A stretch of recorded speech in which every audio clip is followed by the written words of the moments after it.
ఇంటికి వచ్చే దోషాల్లో కొన్ని మహాత్ములు తెలియజేశారు.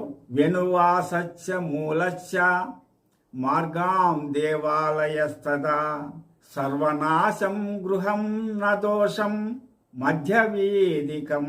వెనుపోటు అనగా ఒక ఇల్లు ఇలా ఉంటే, ఇది ఇల్లు అనుకోండి, ఇలా ఇంటి ముందర ఉంటే వేరొక గృహము ఇలా, అది వెనుపోటు, ఇది మహాదోషము.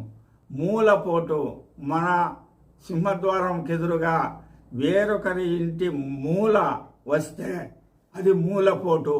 మన సింహద్వారమునకు ఎదురుగా ద్వారము ఉంటే, మన సింహద్వారమునకు ఎదురుగా కరెక్ట్గా వీధి ఉంటే అది వీధిపోటు. దేవాలయము మన ఇంటి ఎదురుగా ఉంటే దేవాలయము పోటు. ఇలాంటి పోట్ల వలన మన గృహము సర్వనాశనం అవుతుంది అని తెలియచేశారు. వీటికి అడ్డుగా వేరొక పెద్ద వీధి ఉంటే ఇలాంటి పోట్లు మనల్ని ఏమీ చేయవని కూడా తెలియజేశారు.